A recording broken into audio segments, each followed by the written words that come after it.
Já, það kemur reglulega fyrir hjá okkur á samstöðinni að halda úti umræðu áfengismál, oft tengt forvörnum. Við erum iðulega að beina spjótum okkar að þeim sem halda vöru sinni að börnum og ungmennum. Okkur finnst samfélagið á skrýtnum stað. Okkur finnst markaðssetningin beinast of að hópum sem eru viðkvæmir fyrir. Og við höfum ítrekað og síendurtekið staðið fyrir alls konar umræðu þar sem við reynum að vera einhvers konar vogarafl í þessum efnum. Okkur sýnist að hinir fjölmiðlarnir á Íslandi hafi engar áhyggjur af mörgu sem að gerast hér í heimi áfengis og fíkniefnamála hreinlega, já. En í dag þá ætlum við að beina spjótum okkar að þrennu. Fyrsta lagi þá ætlum við að reyna að fá úr því skorið hvort foreldrar eiga að láta undan vilja barna sinna, segjum 17, 18, 19 ára gömlum, þegar krakkarnir segja við mann, pabbi, ert þú til í að fara út í ríki og kaupa eina kippu af bjór? Hvað á þá ég að segja? Á ég að segja nei, kemur ekki til greina, þú verður að bíða þangað til þú verður 20 vinur minn, þá fyrst rennur upp þinn áfengiskaupaaldur, eða á ég að fara út í ríki og kaupa kippuna af bjórnum handa segjum 18, 19 ára gömlum syni mínum, vegna þess að ef ég gera það ekki þá líkur á því að hann muni samt verða sér út áfengi, kannski frá einhverjum vafasumum aðilum, kannski verra efni. Þetta spurning sem kynslóðirnar hafa glímt við hérna á Íslandi í áratugarás, þannig að ég ætla að varpa upp þessari spurningu. Svo ætlum við líka að fara í eitthvað sem að kallast lýðheilsuhvatning til stjórnvalda og heilbrigðisráðherra, sem tengist því sem við höfum oft verið að ræða hérna. Og að lokum þá ætlum við að kíkja á markaðssetningu þeirra sem selja nikótínvörur og hvernig sú markaðssetning beinist að einmitt oft ungum notendum. Og við viljum að kynna okkur sjónarmið Íslendinga sem að vilja bara banna nikótínvörur á Íslandi. Hvernig færi nú fyrir okkur þá? En til að koma með eitthvað að svörum við þessum spurningum komin hingað Árni Guðmundsson. Velkomin, Árni. Takk fyrir, kærlega, takk fyrir. Ef að byrja á þessu með foreldrahlutverkið. Já. Ég rak augun í grein á internetinu þar sem að hún Dagbjört Harðardóttir segir að þegar sumarið gengur í garð, þá breytist neysluvenjur. Krakkarnir sem að voru í skólanum, nú fá þeir tekjur, þeir eru farin að vinna í sumarvinnunni og sum börnin segja við okkur foreldrar í fyrsta skipti, jæja, nú ég orðin þetta gamall og ekki allt í lagi að ég fá að drekka eina kippu af bjór helgina, ég að fara að hitta vini mína og þú ekki til að kaupa þessa kippu fyrir mig? Og ég verð að viðurkenna það að ég hef nú verið í samböndum þar sem til dæmis ég og sambýliskona mín hafa verið með mjög ólíkar skoðanir gagnvart þessu og ég hef heyrt það á vinafólki í kringum mig að fólk í rauninni veit ekkert alveg hvað það á að gera. Eins og kemur fram í þessari grein Dagbjartar, þá ekkert endilega góð reynsla af því að láta alltaf undan börnunum sínum. En þú þekkir þetta mál vel. Já, Dagbjört, þetta frábær grein hjá Dagbjörtu, hún starfsmaður heimilis og skóla. Einmitt. Og þetta frábær hvatning til foreldra vegna þess að allt sem hún segir í þessari greini þetta bara mjög kjarnist og kjarni málsins. Það oft, þetta svona dálítið misskilu umbyrralindi. Misskiluð umbyrralindi. Já, vegna þess að því ég nú búin að fara víða og ég myndi að einu sinni þegar við vorum að vinna með útivistatíma fyrir mörgum árum. Já. Þá vorum í skóla í Hafnarfirði, vorum í foreldrafund og fullans alveg vorum að tala þá voru börn mjög lengi fram eftir úti. Já.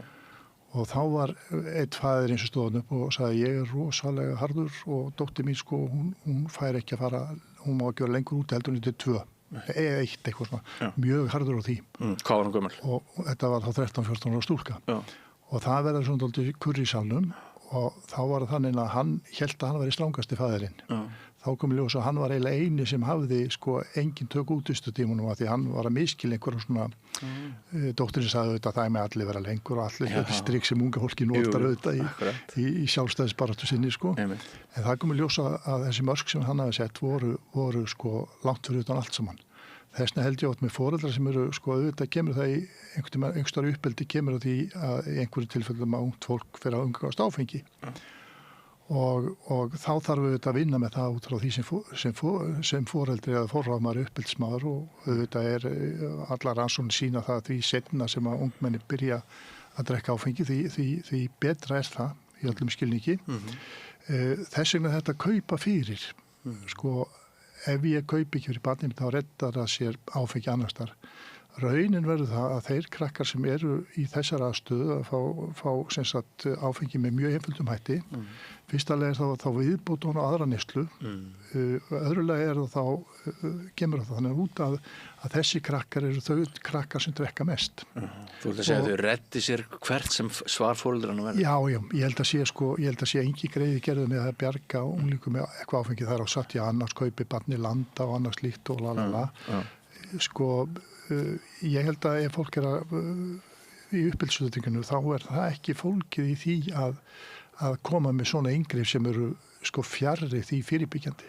Og Dagbjörn segir líka að það séu til rannsóknir sem sýnir fram á Já, sko, það bara, það alveg vita, sko, það líka eitt sem að Dagbjörn nefnir með réttu greininu sem mjög athyglisvert, að það getur verið mjög svona frjálslynd viðhorf til áfengis hjá fjölskyldum leiðir bara til aukinna neyslu. Já. Og ekki það sem við viljum. Við erum öll í því að reyna að hafa unglingsárin eða fram á fullorðinsárin svona þokkalega góð. Þess vegna þetta mjög tímabært að fara inn í þessa umræðuna í sumrinu því að sumari líka áhættu tími. En við erum báðir félagsfræðingar, Árni. Já. Og hvenær algengast að þessi rödd heyrist innan heimilana? Hvað eru krakkarnir gamlir svona að jafnaði þegar þeim finnst að þeir hafi öðlast nægilegan þroska og séu orðnir nægilega sjálfstæðir og ef að segja valdeldir af árum til þess að bera upp þessar spurningar við foreldrana. Ég hugsaði mörgu tilfelli. Ég hef sjálfur gert kannanir með starfsmanna félagsmiðstöða og það hefur komið fram að það mjög algengt að foreldrar kaupa fyrir börnin sín og það líka algengt að sískinni, eldri sískinni bjargi yngri sískinum og annars lit. Þannig ég held að sé sko svona... Hvað eru þau gömul svona yfirleitt? Þannig eru aldurinn 13 til 15 ára í félagsmiðstöðum. 13? Já, sko, það sko mest hætta núna sko áður var bara almenn, við getum farið að fyrir mjög langt aftur í tíman, þá var sko vandamál á unglingadanslíkjum í skólum, þegar að skólastjórar lokuðu hérna allar hljónsveitir fyrir margt löngu, þá var það því að það var almenn drykkjuskapur í efstu bekkjum grunnskóla sem var þá sko 13 og 14 ára krakkar. Svo voru krakkar í gagg og sko í það sem var 9. bekkur eða 10. bekkur. Manni finnst eins og manni finnst eins og sérst að tala fornöld í einhverju allt öðru sólkerfi. Já, sko þetta kannski bara 40-50 ára aftur í tíman, þetta ekki lengra síðan. En það breytist alltaf og það sem hefur tekistóldi hjá okkur í þessu að við höfum haft sko þetta svona svipað eins og með tóbaki í gamla dag, sko. Það var mjög almenna reykingar meðal unglinga fyrir margt löngu. Nú eru reykingar til þess í grunnskóla eða voru svona ábendingum einhvers konar áhættuhegðun. Og þá er þannig þegar þú sérð einhvers konar áhættuhegðun að þá fylgir oft annað með.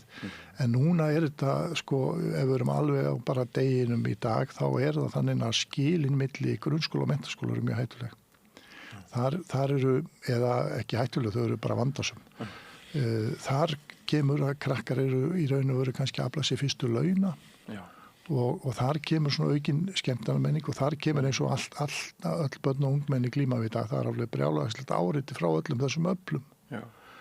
Þannig að ég held að sko, ef maður að pæli því að í staði fyrir ef barn að pæli eða fer fram á það við foreldrar sinna að kaupa fyrir áfengi, þá myndi ég sem foreldri taka samtalið áfengisneyslu og allt í kringu það.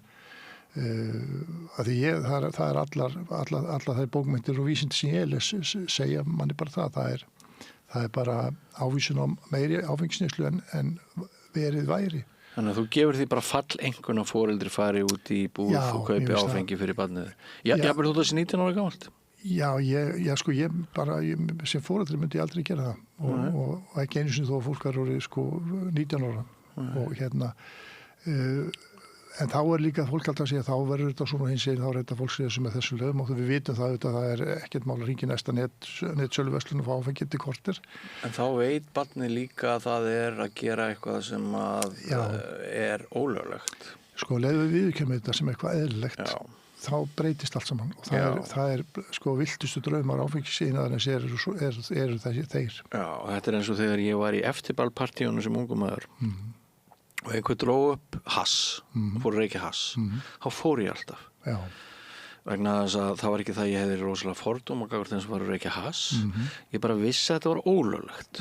Ég vildi ekki vera gaur í hasspartí og svo kemur löggan og hún böstar alla og ég bara einhver gaur í einhver blaðamaður, ungur blaðamaður og það verið að reykja hass. Það skiptir máli upp á hegðun manns hvort eitthvað löglegt eða ólöglegt. Já, algjörlega og líka bara, þetta snýst líka bara hvernig samfélag við viljum byggja upp, nú orðið þannig að það alltaf að vera hipp og cool og alltaf að vera partí og það orðið öllum hugsanlegum vettföngum áfengi alltaf á kantinum. Við verðum að hafa, það getur vel verið að við viljum hafa eitthvað svona áfengismenningu ef það menning á annað borð. Þá þurfum við að hafa þetta dálítið svona þannig að unglingar og börn hafi einhvers raunhæft skjól, einhvers svæði þar sem þau geta verið í friði fyrir þessu öllu saman. Skýtt með það þó einhverju 55-60 ára fólk vilji vera einhverju áfengistengdu alltaf reynd þá voru fólk bara að finna sér vettfangur það, við erum að byrja að blanda þessu vettfangum saman og skilin eru farin fyrir utan það áfengisínar nýtir alveg með öllum sínum peningum og áhrifum sem það hóttum alla trissur eru í því alla daga normalisera áfengisneysluna. Já, það ógeðslegt. Það áfengisómenning þótt þessi kannski líka til eitthvað sem við getum kallað áfengismenningu, það var þetta ekki áfengismenning. Þú sér bara, nú Samgöngustofa að auglýsa sérstaklega að það sé ekki gott að drekka ekki gott að keyra bíl ef maður fengið sér að drekka til gólfring. Það semst að vera eðlilegt að fólk sem fær í golf, það tengist áfengi. Já, golf, þú færið þér bjór. Samgöngustofa segir að það ólöglegt að keyra bíl eftir golfringin ef maður fengið sér einn. En ein normaliseringin á áfengi og íþróttum. Að þetta tventi í samfélag. Algjörlega. Þetta mjög umsjónarvert. Þessina held ég líka með, eins og við erum að tala um þetta með foreldrar, þau þurfi ekki að kaupa fyrir, ég hugsa að myndi foreldrar kaupa sígarettur fyrir börnin sín. Ef barnið segi ég bara hefur rosalega áhuga að byrja að reykja, gertu til að fara til búfyrir og kaupa sígarettur, myndu foreldrar að gera það? Ekki það sem við kallum góða foreldra.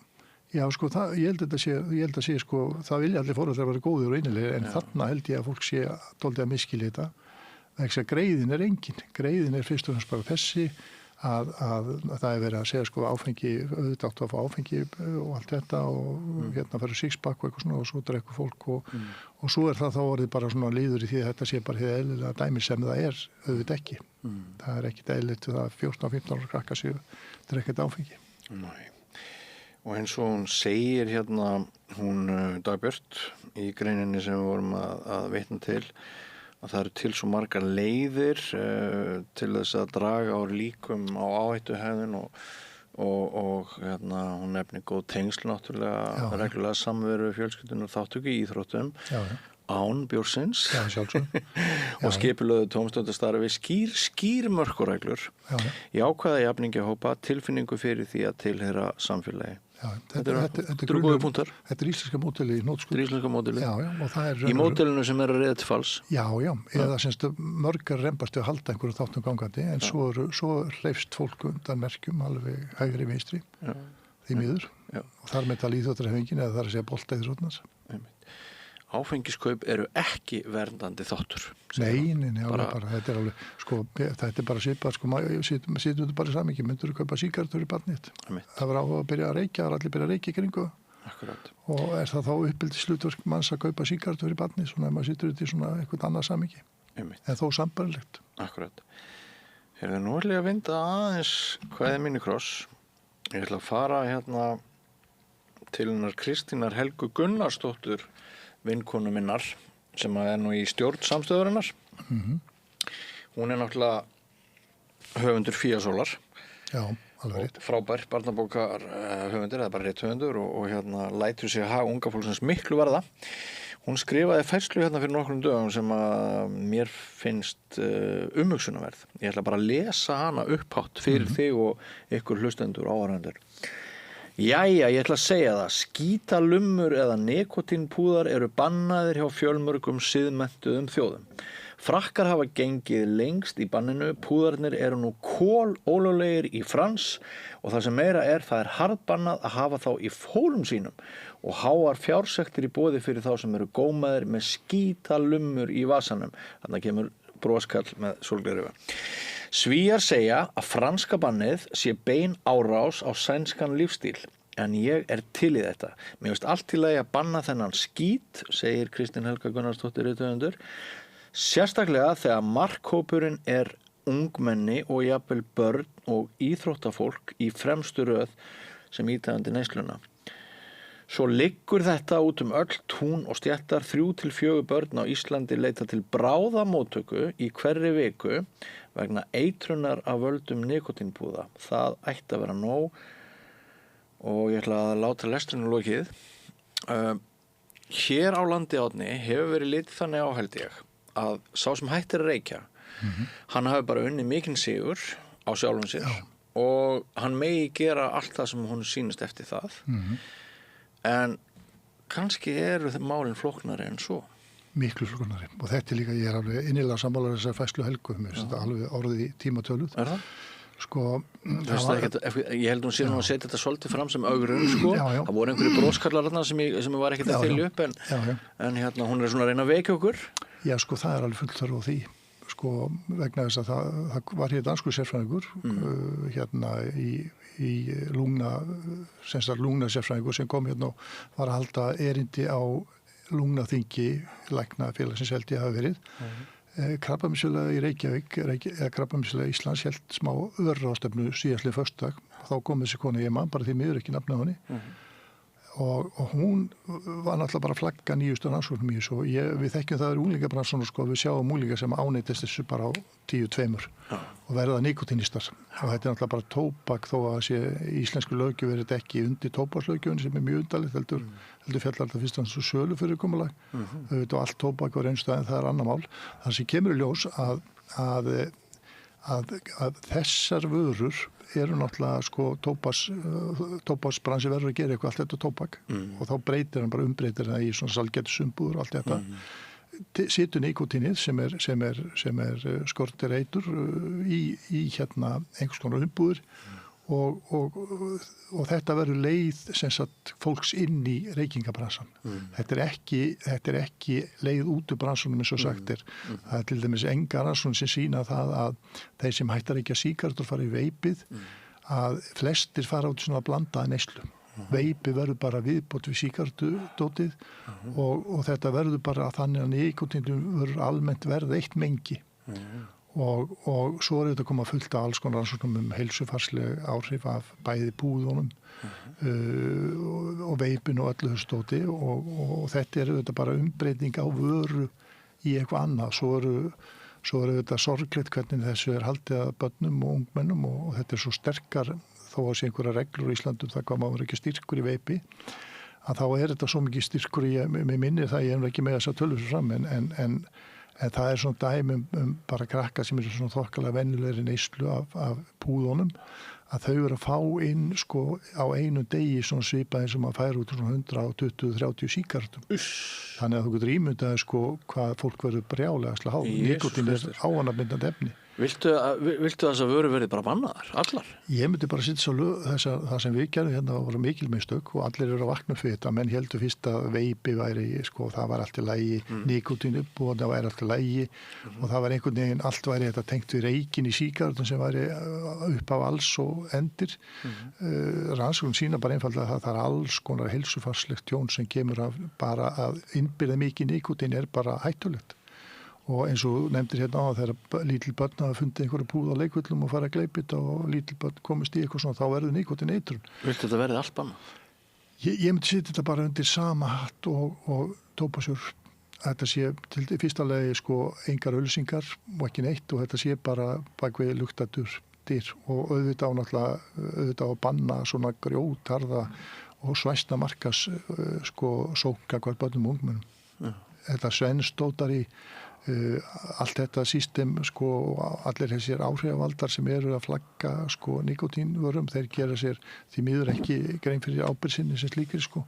Þannig ég held að við þurfum að sita þetta undir, ég held að skynsamasta leiðin er að sita allt sem er nikotín tengt undir eina löggjöf, tóbakslöggjöfina, og hún er einhver leiti svona fyrirbyggjandi í þessu löggjöf sem slík. Mér dettur líka í huga, varandi ungmenni, að það geti bara verið skynsamlegt að banna þessa vörur innan 25 ára eða eitthvað svoleiðis. Eitthvað svona, bara banna.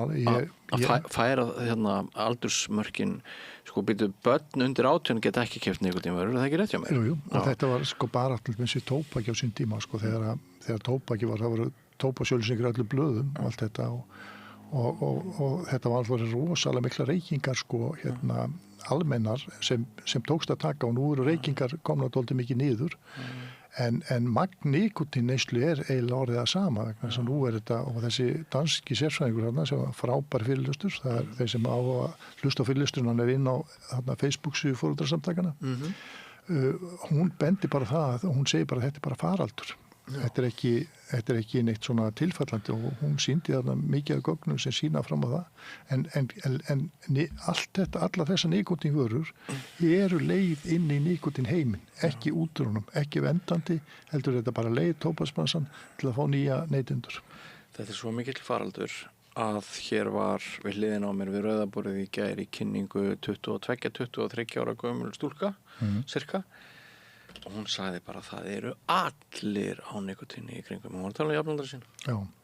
Ég hef lent í kreðsum, ég hef lent á vinnustöðum eins og á fréttablaðinu. Þá fór ég að þetta var svona tvískiptur heimur. Þetta var annars vegar svona fólk á mínum aldri, miðjum aldri og svo voru krakkar sem voru svona 35 ára og yngri. Og ég held að á einhverjum tímapunkti þá var hvert einasta ungmenni sem manni fannst vera þarna á vinnustæðanum, 35 ára og yngri, ég held að hvert einasta þeirra hafi verið með þessar lumur. Já, ég þekki hann sjálfur, ég lærði í Svíþjóð á þessum tíma og þá voru menn alltaf með í vörinni, og það var þannig að þeir sem voru, fólk var alveg brjálega á þessu. Já. Þetta er náttúrulega mikil áhrif á taugakerfið, einbeitingu, meldingu, það er allir fjandi. Heilastarfsemi, og þetta var virkilega þessi læknir þarna sem sérfræðingur, mjög fróðlegt erindi. En það er líka þetta að nikótín er svo brjálega vanabindandi pródukt. Og það var eitt sem hún kom inn á, og ég gerði það nú sjálf, ég reykti nú í eldgamla daga, og það var þannig að það verða svo margir pirraðir á því að vera svona háður þessu. Að þurfa að eiga sígarettubakka eða þurfa að komast í nikótín og þessi vanlíðan sem er við að vera nikótínlaus. Og hún jafnaði því bara reyndar við þegar fólk er að venja sig af reykingum, og nikótínnotkun er bara svipaferðl eins og að fólk er á sterkum efnum eins og heroín og morfíni. Mér er ekki fundist eins erfitt að losna undan einu eins og tóbakinu og nikotíninu, bara alkohól, bara létt djóp, með að við helvítis nikotín. Já, þetta er náttúrulega alveg brjálagslega vanabindandi dæmi. Og þú getur ímyndar ef þú ert búin að koma ungu fólki inn á þennan vagn, kannski 13, 14, 15 ára, þá ertu með viðskiptavini inn að gæsalappa, út lífið, vonandi ekki, en þá komið með þannig að þetta er dálítið svona, þessna þarf líka að taka sérstaklega á svo hvað þetta er brjálagslega, hvað þetta er ágengur bransi í okkar börnum og ungmennum. Já, og siðlaus. Algjörlega. Í lokinátni er ég með í höndunum glóðvolga lýðheilsuhvatningu til stjórnvalda sem að þú ætlar að segja okkur eitthvað um. Já, við erum það núna eru 6 ár síðan að kærumál fór í gangi út á ólöglegri netsölu, og við höfum alltaf gert eitthvað, fjöldi forvarnasamtaka, við höfum alltaf gert eitthvað, við höldum upp á ammælið innan gæsalappa, og við höfum haft 2 ráðstefnur meðal annars í fyrra og hitt fyrra, þar sem voru mjög fjölsóttar ráðstefnur forvarnamál almennt. Og nú ætlum við að senda hvatningu, ætlum að hitta Ölmu Möller heilbrigðisráðherra á morgun og afhendinni hvatningu, og þetta er ekki bara við, þetta eru hjúkrunarfræðingar, lýðheilsufræðingar, læknafélagið og allir helstu aðilar sem eru að vinna á forvörnum, og þetta er raun og veru bara hvatning til sko bæði þings og ráðherra að standa sig vel í þessu vegna þess að það er ýmislegt gott í gangi sko, það er til dæmis verið að vinna drög að stefnu í vímuvörnum og forvörnum sem er mjög metnaðarfull og flott, þannig að við bindum bara vonir við það að stjórnvöld haldi kúrsi og við höfum svona bæði að brýna fólk bara til góðra verka og við höfum líka minna á það sko, við höfum staðið okkur ágætlega í. Þeir fóru nú dálítið hratt yfir eins og oft þarna áfengissalar og framleiðendur og seljendur hérna daginn þegar þeir fóru að kvarta í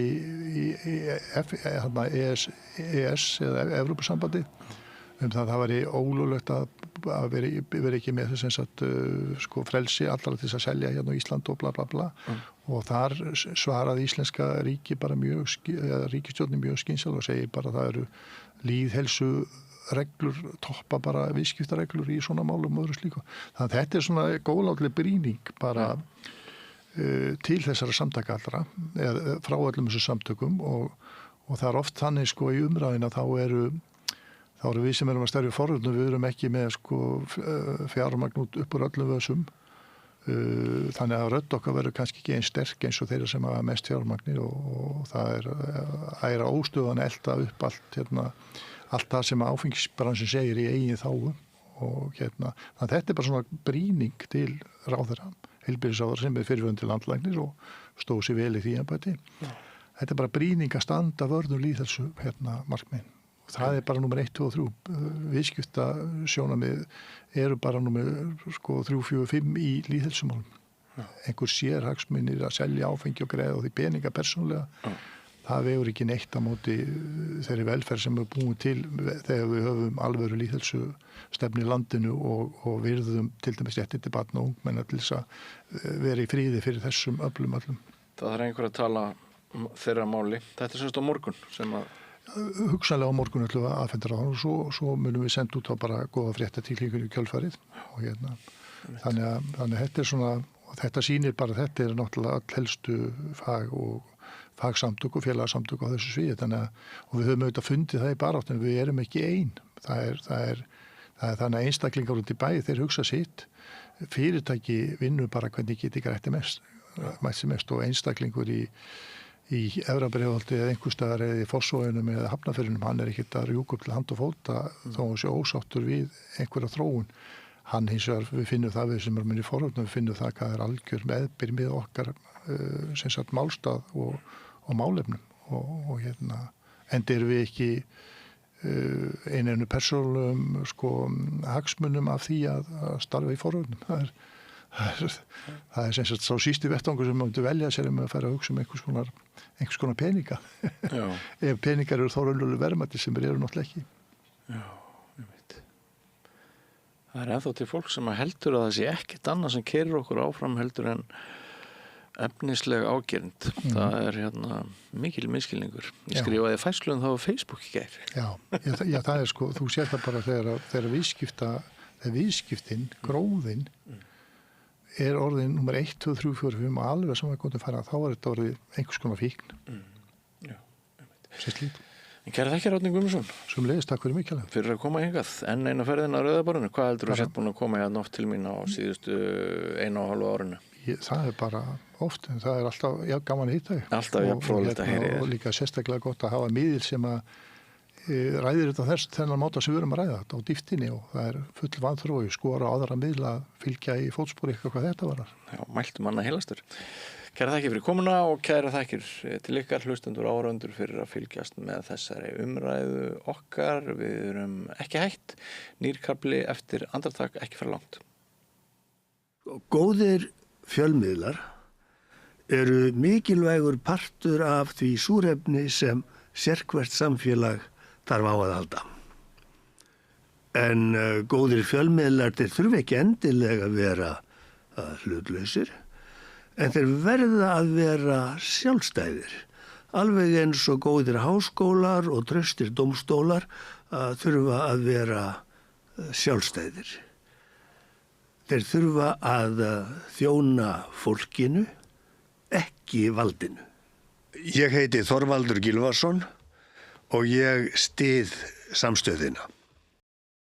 Ódýr og öflugur miðill, 40.000 manns sjá eða heyra þætti samstöðvarinnar í hverri viku.